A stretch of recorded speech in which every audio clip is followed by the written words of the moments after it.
Hello everyone. Last videos में हमने FET के टॉपिक को स्टार्ट किया था और उसमें हमने देखा था कि एफईटी जो है वो दो टाइप के होते हैं, जंक्शन फील्ड इफेक्ट ट्रांजिस्टर और metal oxide semiconductor field effect transistor. Junction field effect transistor की वर्किंग, कंस्ट्रक्शन और सारी चीज़ों को हम, कैरेक्टरिस्टिक कर्व्स और सबको हम बहुत डिटेल में पढ़ चुके हैं। आज हम स्टार्ट करेंगे मॉसफेट यानी कि metal oxide semiconductor field effect transistor. जैसा कि इसके नाम से ही दिख रहा है, इसमें मेटल ऑक्साइड की एक लेयर जो है वो एक्स्ट्रा में लगा दी जाती है। अब इसकी कंस्ट्रक्शन और वर्किंग को हम इसके एग्जाम्पल से समझेंगे। ये जो मॉसफेट होता है ये भी दो टाइप का होता है, ठीक है। मॉसफेट भी क्या होता है, दो टाइप का होता है, एन चैनल और पी चैनल, ठीक है, एन चैनल और पी चैनल। तो हम सबसे पहले एन चैनल को लेकर के इसके कंस्ट्रक्शन को क्या करते हैं, स्टडी करते हैं। तो सबसे पहला पॉइंट, इसका कंस्ट्रक्शन कैसे किया जाता है।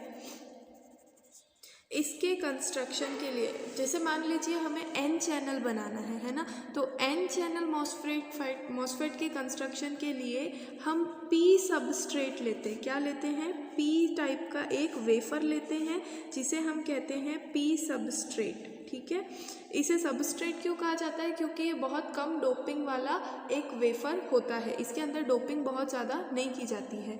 उसके अंदर हम दो सिरों पर ऑपोजिट टाइप की इम्प्योरिटी, ऑपोजिट टाइप की अशुद्धि को बहुत ज़्यादा डोपिंग कर देते हैं। जैसे कि हमने पी टाइप की वेफर ली है तो इसके दोनों सिरों पर हम एन प्लस टाइप की डोपिंग करेंगे। एन प्लस, यहाँ पर प्लस का मतलब है हैवी, एक्सट्रीमली हैवी डोपिंग, है ना, एक्सट्रीमली हैवी डोपिंग। यानी कि हमने अगर पी टाइप का सबस्ट्रेट लिया है तो उसके किनारों पर, दो किनारों पर हम बहुत ज़्यादा डोपिंग करके ऑपोजिट टाइप के क्या बना लेते हैं, दो पार्ट्स बना लेते हैं। और ये जो डोपिंग होती है वो डिफ्यूजन टेक्निक से की जाती है ना, इसके अंदर डोपेंट्स को क्या किया जाता है, डिफ्यूज़ किया जाता है, विसरण तकनीक से इसके अंदर क्या की जाती है, डोपिंग की जाती है, ठीक है। अब इन दोनों में से एक टर्मिनल सोर्स का काम करता है, यानी एक टर्मिनल सोर्स बनता है और दूसरा टर्मिनल क्या बनता है, ड्रेन बनता है। इनको हम क्या करते हैं, मेटालिक कांटेक्ट लगा करके टर्मिनल बना देते हैं। तो एक टर्मिनल हमारा सोर्स कहलाता है और दूसरा टर्मिनल क्या बनता है, ड्रेन टर्मिनल बनता है, ठीक है। अब क्या किया जाता है, हमने क्या बोला है, मेटल ऑक्साइड सेमीकंडक्टर। तो यहाँ पर, ठीक है ना, एक सिलिकॉन ऑक्साइड है ना, सिलिका, SiO2, सिलिकॉन डाइऑक्साइड की क्या कर देते हैं, एक परत क्या कर देते हैं, जमा देते हैं, ठीक है। तो यहाँ पर कैसी परत जमाई जाती है, सिलिकॉन डाइऑक्साइड यानी कि सिलिका की परत। और जैसा कि आपको पता है सिलिकॉन क्या होती है, मेटल होती है, तो ये कैसा हो गया, मेटल ऑक्साइड, है ना। हमने क्या कर दिया, सेमीकंडक्टर के ऊपर मेटल ऑक्साइड की क्या कर दी, परत जमा दी और इसके ऊपर एक मेटल की प्लेट लगा करके उसे मेटालिक कांटेक्ट से जोड़ करके तीसरा टर्मिनल बनाया जाता है जिसे कहते हैं गेट टर्मिनल। क्या कहते हैं, गेट टर्मिनल। समझ में आया, ठीक है। ये जो सिलिकॉन डाइऑक्साइड होती है ये इंसुलेटिंग होती है ना, ये क्या करती है, इंसुलेटिंग लेयर होती है। इंसुलेटिंग का मतलब क्या होता है कि ये अचालक होती है, ये खुद चालन नहीं करती है और ये इस मेटालिक कांटेक्ट को इस सरफेस से, इस सेमीकंडक्टर से क्या करती है, इंसुलेट करके रखती है, यानी कि अलग करके रखती है ना। यहाँ पर गेट टर्मिनल हमारे सेमीकंडक्टर से डायरेक्टली कनेक्टेड नहीं होता है, ये इसके साथ क्या होता है, इंसुलेटेड होता है ना। बीच में हमने अचालक की क्या कर दी, परत जमा दी, तो ये इससे क्या होता है, इंसुलेटेड होता है ना।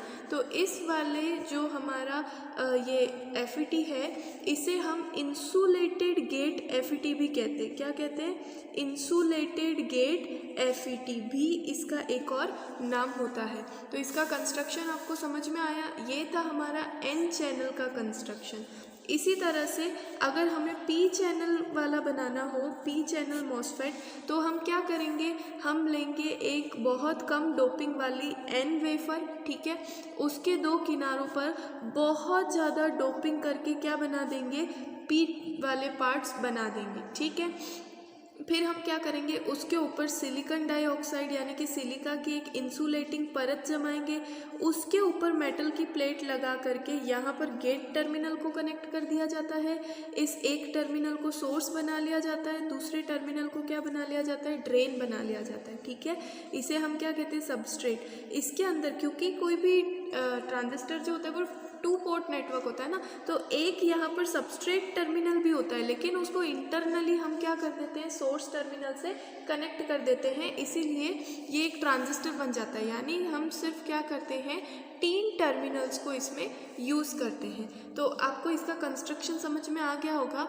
अब हम पढ़ेंगे कि ये किस तरह से वर्क करता है। ठीक है, इसकी वर्किंग के बारे में पढ़ेंगे। इसकी वर्किंग जो है, ठीक है, वो 2 टाइप से कराई जा सकती है। यानी चाहे वो पी चैनल मॉसफेट हो, चाहे वो एन चैनल मॉसफेट हो, या चाहे वो पी चैनल मॉसफेट हो, इसकी वर्किंग जो है वो 2 तरीक़ों से कराई जा सकती है। या वर्किंग के बेसिस पर मॉसफेट जो होते हैं वो 2 टाइप के होते हैं। ठीक है, कौन कौन से होते हैं, एक होता है एनहेंसमेंट टाइप। कौन सा होता है, एनहेंसमेंट टाइप मॉसफेट। ठीक है, एनहेंसमेंट टाइप मॉसफेट यानी कि समृद्धि विधा, क्या बोला जाता है इसको, समृद्धि विधा मॉसफेट। और दूसरा होता है हमारा डिप्लीशन टाइप मॉसफेट। क्या होता है, डिप्लीशन टाइप मॉसफेट। इसे हम हिंदी में कहते हैं अवक्षय विधा। क्या कहते हैं, अवक्षय विधा मॉसफेट, है ना। यानी कंस्ट्रक्शन के बेसिस पर तो मॉसफेट 2 टाइप के होते हैं, पी टाइप और एन टाइप। सॉरी, इसको हम क्या कहते हैं, एन चैनल और पी चैनल, है ना। क्या कहलाते हैं ये, एन चैनल और पी चैनल मॉसफेट। लेकिन इनको काम कराया, जो इनकी जो वर्किंग है ना, वो 2 टाइप से कराई जा सकती है। एक कराई जा सकती है एनहेंसमेंट टाइप मॉसफेट से, दूसरी कराई जा सकती है डिप्लीशन टाइप मॉसफेट से। ठीक है, समझ में आया। तो चाहे वो एन चैनल हो, वो भी इन दोनों तरीक़ों से काम कर सकता है, उसको भी हम दोनों मोड में काम करा सकते हैं। चाहे वो पी चैनल हो, उसे भी हम क्या कर सकते हैं, दोनों तरीक़ों से काम करा सकते हैं। तो सबसे पहले हम वर्किंग के अंदर first point enhancement type MOSFET को पढ़ेंगे, या फिर ई मॉसफेट को आज के वीडियो में हम डिटेल में पढ़ेंगे। इसकी वर्किंग पढ़ने से पहले एक और इम्पॉर्टेंट पॉइंट हम देख लेते हैं, क्योंकि आप जानते हैं कि गेट जो है वो इनपुट का काम करता है। गेट का क्या मतलब होता है, जहाँ से कोई चीज़ अंदर आएगी, है ना। तो जो गेट टर्मिनल होता है वो यहाँ पर इनपुट टर्मिनल की तरह काम करता है ना। और क्योंकि ये इनपुट टर्मिनल हमारे सर्किट से जुड़ा हुआ ही नहीं है ना, इन दोनों को हमने क्या कर दिया है, सिलिका लगा करके एक दूसरे से इंसुलेट कर दिया। ये इससे जुड़ा हुआ ही नहीं है, तो यहाँ पर किसी भी तरह का करंट का कंडक्शन नहीं होगा, करंट फ्लो नहीं हो सकती है, क्योंकि ये कनेक्टेड नहीं है ना। तो उस केस में यहाँ पर जो इनपुट रेजिस्टेंस होता है वो बहुत ज़्यादा होता है ना। इनपुट रेजिस्टेंस बहुत ज़्यादा होने का क्या मतलब है कि जब ये इससे कनेक्टेड ही नहीं है तो करंट को चलने के लिए ये पाथ नहीं देता है। इस वजह से इसका जो इनपुट रेजिस्टेंस है वो बहुत ज़्यादा हाई होता है। इनपुट रेजिस्टेंस वेरी हाई होता है इसका। यही पॉइंट्स इस पी चैनल के लिए भी होते हैं, सिर्फ इनकी कंस्ट्रक्शन में क्या होता है, डिफरेंस होता है। अब हम ई मॉसफेट की अगर वर्किंग को देखें तो इसके अंदर क्या होता है, इसे मैं फिर से एक बार एन चैनल का एग्जांपल लेके समझाऊंगी। तो मैं एन चैनल को एक बार फिर से क्या कर लेती हूँ, ड्रॉ कर लेती हूँ। इसके अंदर हम पी टाइप का एक सबस्ट्रेट लेते हैं जिसमें हम एन प्लस डोपिंग कर देते हैं, यानी कि बहुत ज़्यादा हैवी डोपिंग। फिर उसके ऊपर सिलिका लगा करके एक मेटालिक कॉन्टैक्ट से गेट टर्मिनल बनाते हैं। ये हमारा सोर्स होता है और ये ड्रेन होता है। ठीक है, ये है हमारा एन चैनल मॉसफेट। इसे अगर हमें ई मोड में यानी कि एनहेंसमेंट टाइप मॉसफेट काम करवाना है, यानी एनहेंसमेंट मोड में काम करवाना है, तो हम क्या करते हैं, आपको पता है कि सबसे पहले तो हम क्या कर लेते हैं, इस गेट पर हम क्या लगा लेते हैं, पॉजिटिव वोल्टेज। क्या लगाएंगे, गेट पर पॉजिटिव वोल्टेज। तो उस केस में क्या होगा कि ये जो टर्मिनल है ये पॉजिटिव हो जाएगा, ये हमारी एक मेटल की प्लेट है तो यहाँ पर क्या आ जाएगा, पॉजिटिव चार्ज आ जाएगा। ठीक है, इस पॉजिटिव चार्ज की वजह से ये हमारा जो सिलिका है इंसुलेटिंग पार्ट वो किसकी तरह काम करेगा, डाई इलेक्ट्रिक, है ना, किसकी तरह काम करेगा, डाई इलेक्ट्रिक, यानी कि परावैद्युत की तरह काम करेगा। और ये हमारा सेमीकंडक्टर मटेरियल है तो ये बिल्कुल एक किसकी तरह काम करेगा, कैपेसिटर बन जाएगा, एक संधारित्र बन जाएगा जिसके अंदर दो मेटल की प्लेट्स हैं और उसके बीच में क्या भरा हुआ है, परावैद्युत भरा हुआ है। तो यहाँ पर क्या आ जाएगा, पॉजिटिव चार्ज आ जाएगा। और जब भी कैपेसिटर की किसी एक प्लेट पर पॉजिटिव चार्ज आता है तो वो अंदर संधारित्र में क्या प्रेरित कर देती है, नेगेटिव चार्जेस को क्या कर देती है, प्रेरित कर देती है। उसकी वजह से संधारित्र की दूसरी सतह पर क्या आ जाएगा, पॉजिटिव चार्ज आ जाएगा। और यहाँ पर आया हुआ पॉजिटिव चार्ज जो हमारा पी सबस्ट्रेट है उसके अंदर से नेगेटिव इलेक्ट्रॉन्स को या फिर नेगेटिव चार्ज को क्या करेगा, अपनी तरफ अट्रैक्ट करेगा। और अट्रैक्ट करने की वजह से ये वाले जो सेमीकंडक्टर की प्लेट है यहाँ पर नेगेटिव चार्जेस क्या हो जाएंगे, अक्यूमुलेट हो जाएंगे। ठीक है, मैं फिर से समझाती हूँ, इसको थोड़ा सा जूम करके यहाँ बना देती हूँ। ये हमारी एक मेटालिक प्लेट है, जब इस पर हम पॉजिटिव चार्ज देते हैं, सबस्ट्रेट को ग्राउंडेड करके गेट पर जब हम पॉजिटिव बैटरी के टर्मिनल से कनेक्ट कर देते हैं तो उस केस में यहाँ पर पॉजिटिव चार्जेस आ जाएंगे। अब इसके अंदर परावैद्युत भरा हुआ है, तो आपने कैपेसिटर को डिटेल में पढ़ा होगा, तो परावैद्युत के अंदर इस सतह पर क्या आ जाएंगे, नेगेटिव चार्ज आ जाएंगे। और जब इलेक्ट्रॉन चल करके ऊपर की तरफ जाएंगे तो अपने पीछे क्या छोड़ेंगे, पॉजिटिव चार्जेस को छोड़ करके जाएंगे। और ये भी हमारा एक सेमीकंडक्टर है ना, तो ये भी एक मेटल प्लेट की तरह काम करेगा। और उस वजह से इसके नीचे क्या है, पी टाइप का सेमीकंडक्टर है, उसमें से ये पॉजिटिव चार्ज इलेक्ट्रॉन्स को क्या कर लेगा, खींच लेगा। और यहाँ पर आकर के सारे इलेक्ट्रॉन्स जो है वो क्या हो जाएंगे, एक्यूमुलेट हो जाएंगे, है ना। और क्योंकि इलेक्ट्रॉन जो होते हैं वो पी टाइप में क्या होते हैं, माइनॉरिटी कैरियर्स होते हैं ना, तो ये माइनॉरिटी कैरियर्स जो होंगे वो इधर वाली प्लेट के पास आकर के क्या हो जाएंगे, एक्यूमुलेट हो जाएंगे। तो यहाँ पर इस डाई इलेक्ट्रिक का कोई भी काम नहीं है। ठीक है, तो अगर आप इस चीज़ को भूल जाएं तो आप देख सकते हैं कि बिल्कुल कैपेसिटर संधारित्र की ही दो प्लेटों की तरह यहाँ पर भी दो प्लेट्स हैं और उन दो प्लेटों पर एक पर क्या आ जाता है, पॉजिटिव चार्ज, और इस पॉजिटिव चार्ज की वजह से दूसरी प्लेट पर भी क्या आने लगता है, नेगेटिव चार्ज। तो अब यहाँ पर आप देख सकते हैं ये भी एन टाइप है, ये भी एन टाइप है, और उनके बीच में एक एन टाइप के इलेक्ट्रॉन्स आकर के क्या हो गए, जमा हो गए, जिसने एक क्या बना दिया, चैनल बना दिया, है ना। यानी कि आप ऐसा समझ सकते हैं ये बीच में नदी थी, ठीक है, उसके दो किनारे थे और उन दो किनारों के बीच में अब क्या बन गया, एक पुल बन गया। तो आप एक किनारे से दूसरे किनारे पर जा सकते हैं, यानी बीच में पहले जाने के लिए रास्ता नहीं था, लेकिन अब क्या बन चुका है, रास्ता बन चुका है। तो यहाँ इसको क्रॉस करके आप एक साइड से दूसरी साइड क्या कर सकते हैं, जा सकते हैं। ठीक है, तो इसीलिए यहाँ पर इलेक्ट्रॉन्स का चैनल बन रहा है ना, इसीलिए ये जो होता है एन चैनल मॉसफेट कहलाता है। क्या कहलाता है, एन चैनल। हालांकि इसमें आपने जो वेफर ली है वो पी टाइप की है, लेकिन जो ये चैनल बना है वो किसका बना है, इलेक्ट्रॉन्स का बना है, इसीलिए इसे क्या कहा जाता है, एन चैनल मॉसफेट कहा जाता है। ठीक है, अब हमने जो पॉजिटिव वोल्टेज गेट पर लगाया था उसकी वजह से चैनल बन गया। अब हम क्या करते हैं, ये हमारा सोर्स है और ये हमारा क्या है, ड्रेन है। हमने जो पहले पॉजिटिव वोल्टेज लगाया था वो कुछ इस तरह से था, है ना। अब हम क्या करेंगे, सोर्स और ड्रेन के बीच में भी क्या कर देंगे, एक बैटरी को कनेक्ट कर देंगे। सोर्स और ड्रेन के बीच में हम क्या करेंगे, बैटरी को कनेक्ट करेंगे। अब हमने पहले भी सीखा था कि इलेक्ट्रॉन्स का फ्लो हमेशा कहाँ से कहाँ होना चाहिए, सोर्स से ड्रेन की तरफ होना चाहिए। जो भी हमारे चार्ज कैरियर्स है, चाहे वो इलेक्ट्रॉन हो या होल्स, उनका फ्लो हमेशा सोर्स से ड्रेन की तरफ होना चाहिए। तो हम क्या करेंगे, बैटरी को इस तरह से कनेक्ट करेंगे कि सोर्स हमारा हमारा नेगेटिव पर रहे और ड्रेन हमारा किस पर रहे, पॉजिटिव पर रहे, है ना। सोर्स पर कैसा आए, नेगेटिव, और ड्रेन पर कैसा आए, पॉजिटिव।